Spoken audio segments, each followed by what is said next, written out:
Estinian!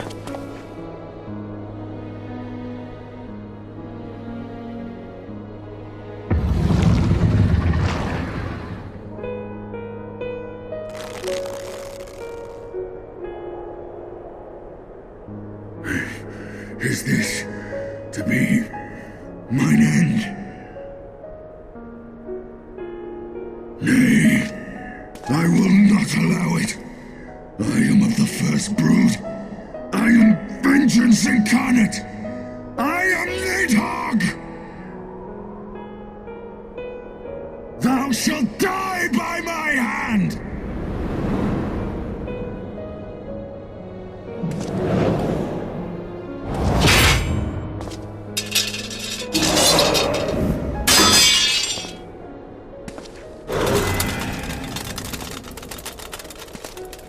This is not your hand, worm!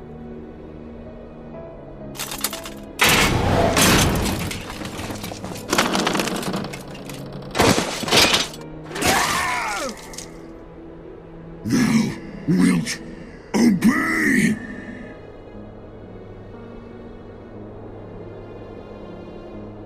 I would ask one last favor of you, Warrior of Light. Finish me! Now, while I have the beast subdued!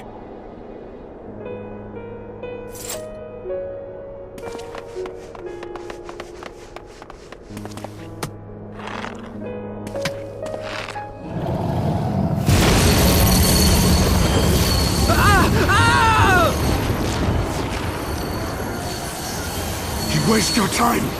Kill me! It is the only way! Ending Nidhogg will be my final duty!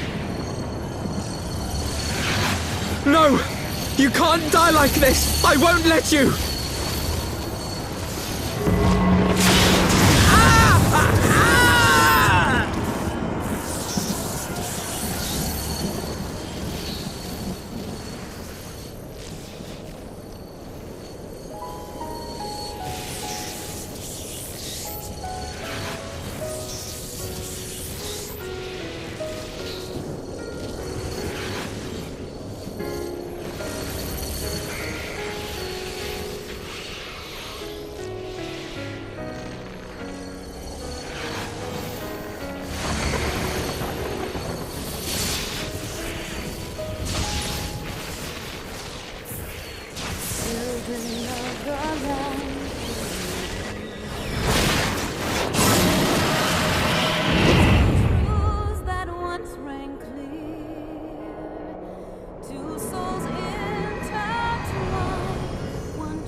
Soul's cry, a passion welling within.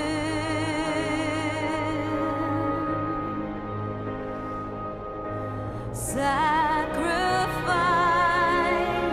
a final plea to her king. The eyes! Cast them into the abyss!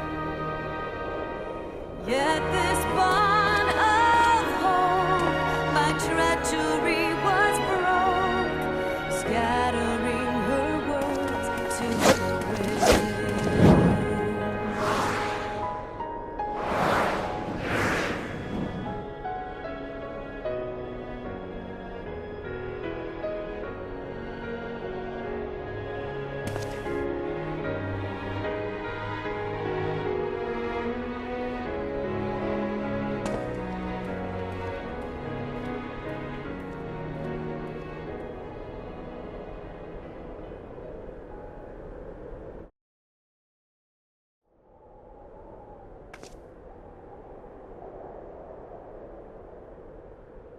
He lives. Ah, Estinian, my ill-fated friend. Lucia, summon the healers. I want them ready to receive him. At once, Lord Commander.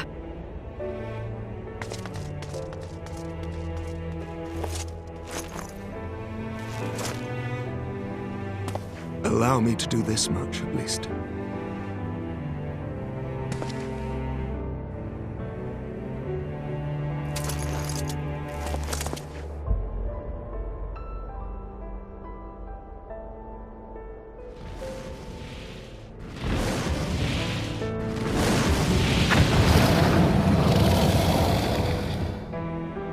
Alemon initegdran, fall in. You have my gratitude, Hraesvelga. Your deeds this day have saved a great many lives. And flee. Ustra udin instra rare. An hesnesh.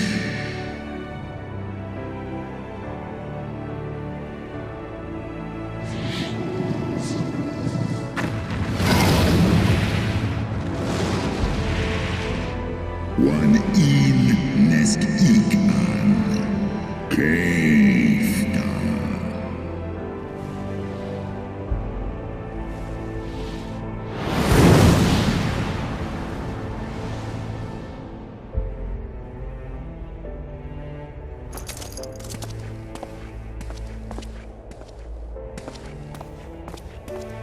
The battle is won. We can do no more for Estinian now than bear him home and wish him well, even as Hraesvelga did. The rest we must trust to the hands of the healers and the grace of the gods.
The heroes of the hour return. We but did our duty, my lord. It was the memories of fallen friends and not our heroism which saw us through at the last.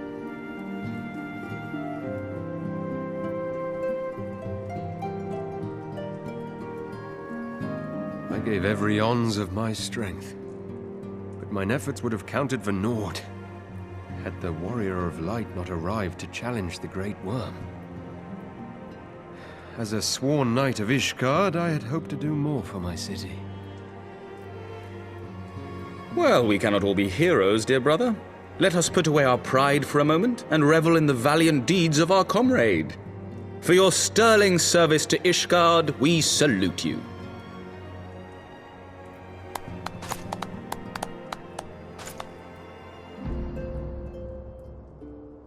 And while we're on the subject of valiant deeds, I believe I myself have earned some small measure of recognition. Under my watchful command, the ballistas of the Outer Ward struck down a veritable swarm of Dravanian invaders. My lord's command was certainly watchful. He bravely watched as the siege crews took aim, and continued to watch as countless wyverns met their end. Indeed, the ward's defenders proved so well drilled that my lord had little occasion to stop watching.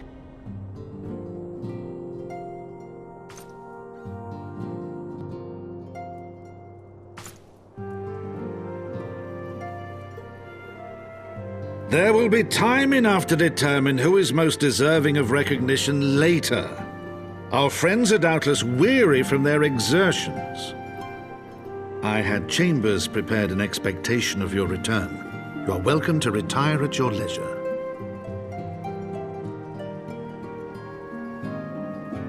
I am most grateful for your hospitality, my lord, but I believe I shall pay a visit to the Temple Knight's Infirmary. Pray excuse me.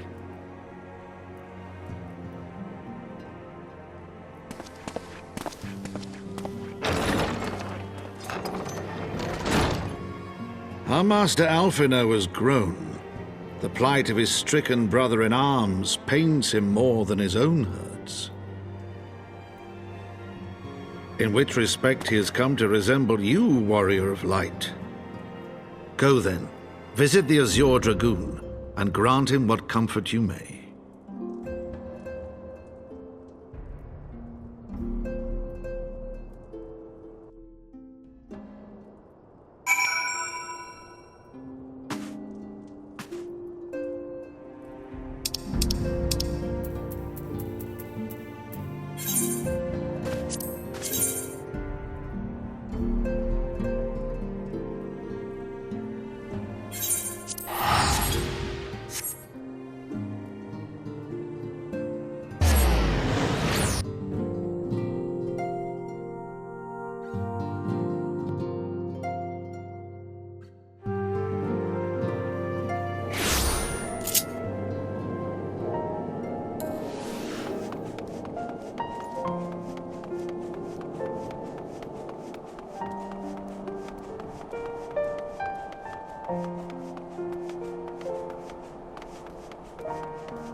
Estinian!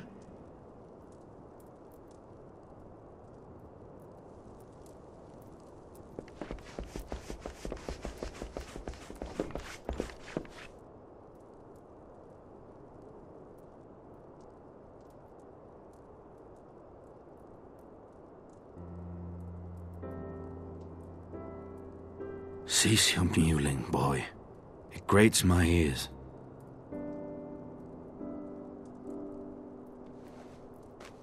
Forgive me. When I saw you awaken, I could not... It was such a relief. We feared you might never wake up.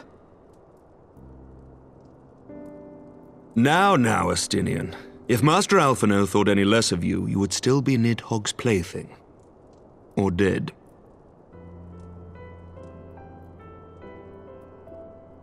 Aye, 'twas but a jest. I thank you, Alphino. And you too, Warrior of Light. Quite how you managed to persuade Hraesvelgr to aid in his brood brother's downfall I cannot imagine. But full glad am I that you did. 'Tis an honor to share the mantle of Azure Dragoon with one such as you.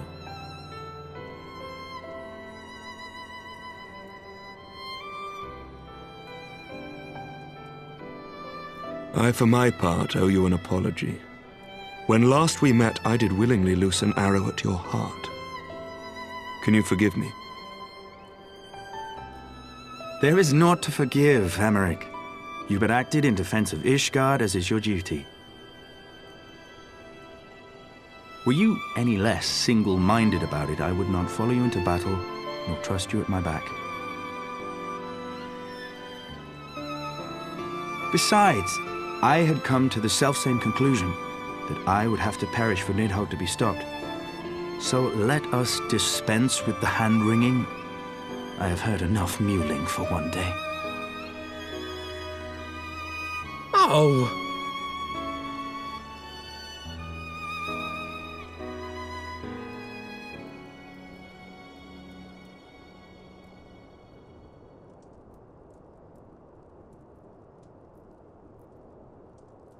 The tendrils of Nidhogg's foul presence bound up every fiber of my being, usurping my senses, but I yet retained some trace of awareness.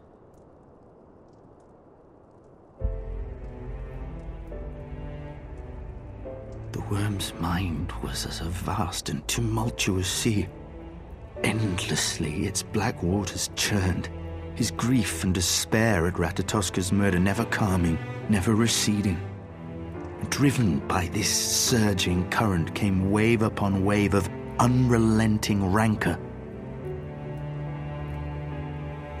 It was the very image of my own heart. There I saw the dark reflection of the hatred I felt after Nidhogg slew my family, when no path remained save vengeance against dragonkind.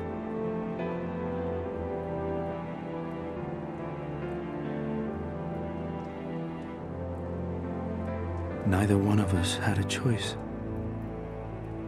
But I was blessed with something Nidhogg was not: comrades and teachers to console and admonish me.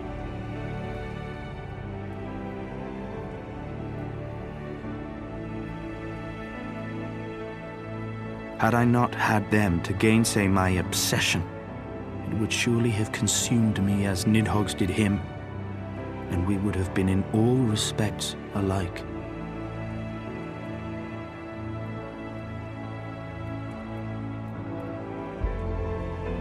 Though his shade is banished, his spirit scattered upon the sea of clouds, I feel no joy at his passing. Where once I craved vengeance, I now crave rest.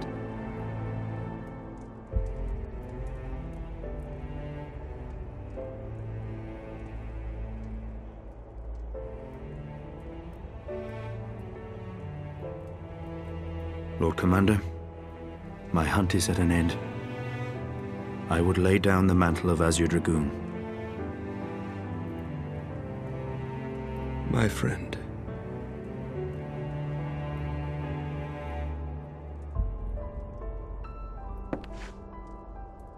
He has tired himself with too many words. I doubt not that he will make a full recovery, but he must be allowed some few days of quiet.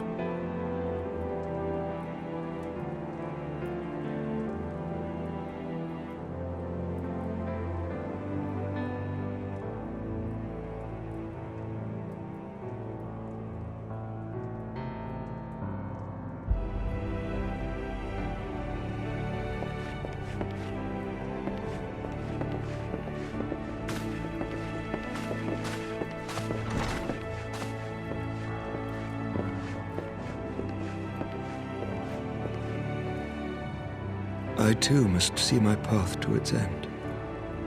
Sleep well, my friend.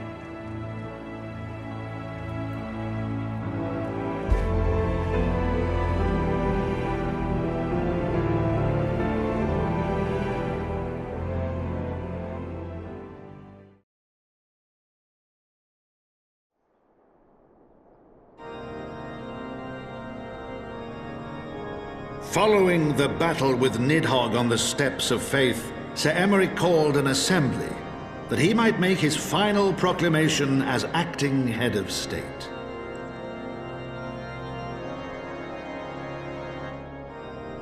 'Twas there, with one decree, that the 1,000-year rule of the archbishops was ended, paving the way for a new republic. The governance of Ishgard would now be placed in the hands of high and lowborn alike, their ranks represented by the newly founded House of Lords and House of Commons. Church was separated from state. The foundation for change had been carefully laid, and the reforms proposed by Ishgard's new government passed into law without incident. His duty done, Emeric de Burrell gladly stepped down from the Archbishop's dais, only to be raised unto the highest seat in the House of Lords.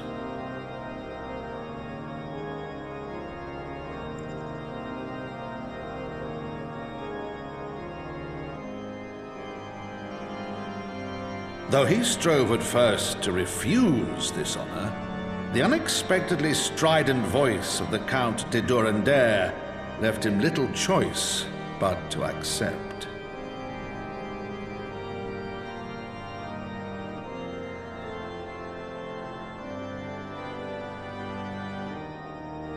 And so it was that the winds of gentle revolution came to stir.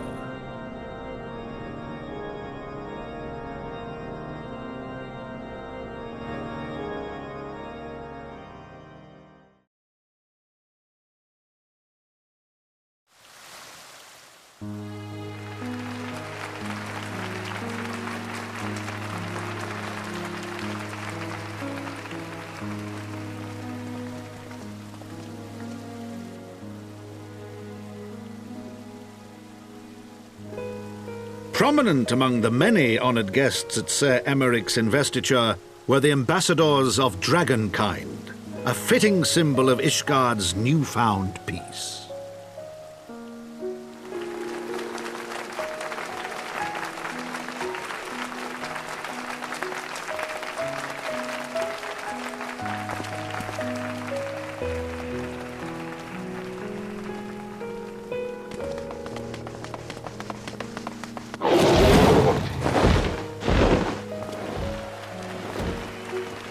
The people looked on in awe as he soared through the heavens on Dragonback. And by their cheers did they hail him an azure dragoon for a new age.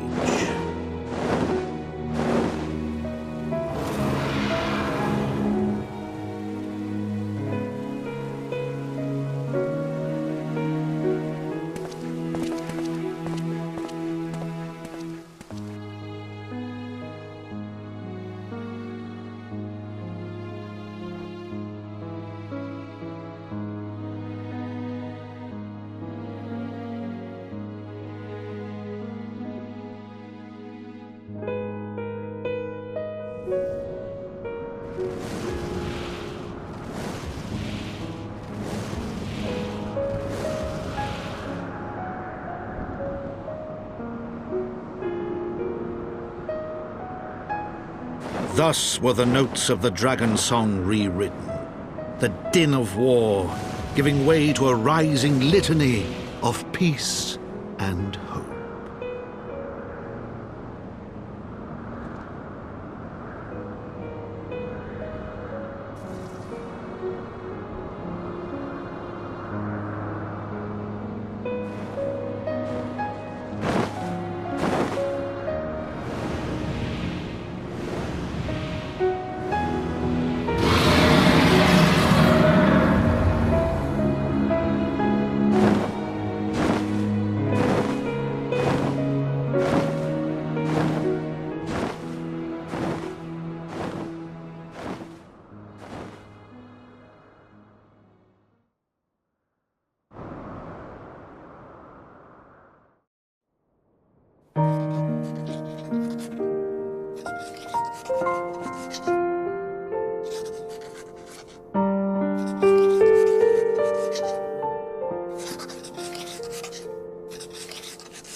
To think the Mughals would prove such harsh taskmasters.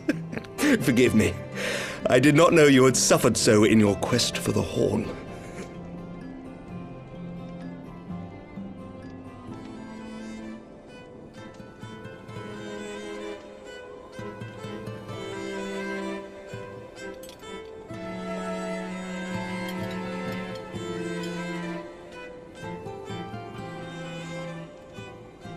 I must say, your spirited accounts always come as a welcome change from the arid reports which fill my days.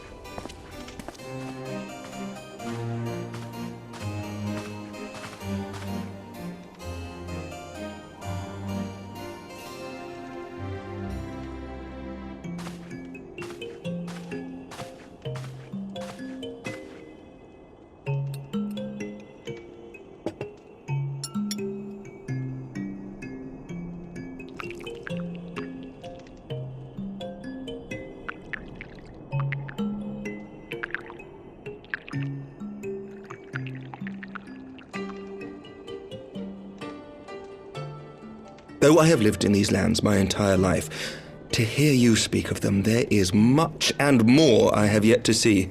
Truly, yours was a marvelous journey.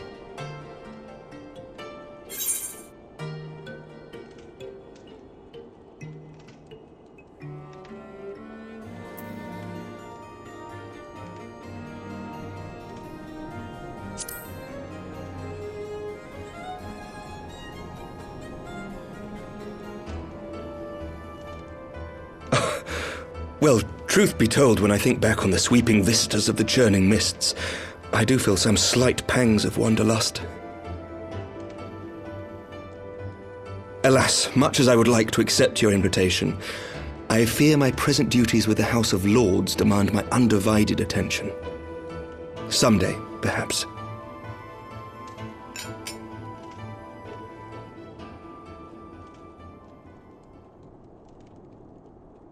By your deeds, you have helped us to lay the foundation for lasting reform.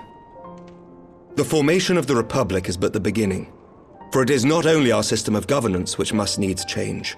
We, the people, must learn to let go of our hatreds and rise above our bloody past. I only pray that I live long enough to see us achieve some measure of success, that I might know the lost did not die in vain. I can still see you there on the steps of faith, striding fearlessly towards the worm. If you could do that, who are we to balk at the challenges ahead?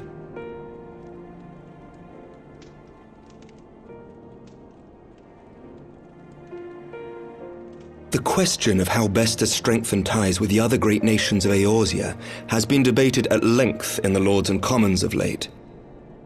As you may imagine, maintaining stability during this period of historic upheaval is our paramount concern.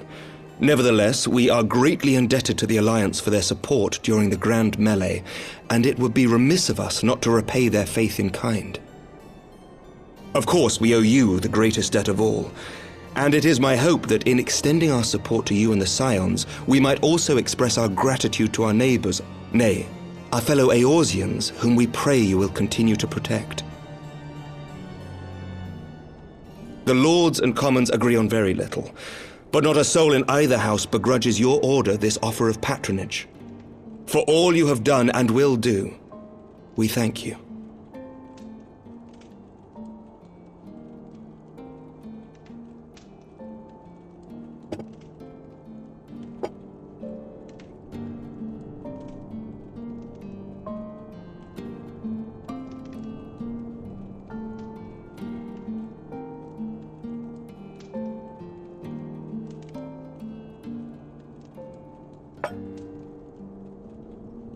May I ask a personal question?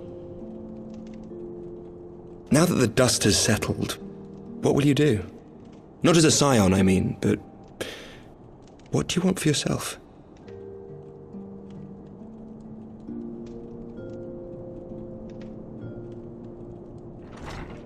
Lord Commander, pray forgive the interruption. News from House Fulton? An urgent message for the Warrior of Light. I was instructed to deliver it without delay. Master Thancred returned to the manor a short time ago, bearing an injured maiden. Master Leveilleur and Mistress Tataru are tending to her wounds, but they like not her chances. Respectfully, my lord, they have requested the Warrior of Light's immediate presence. You must go to them, my friend, and I shall go with you.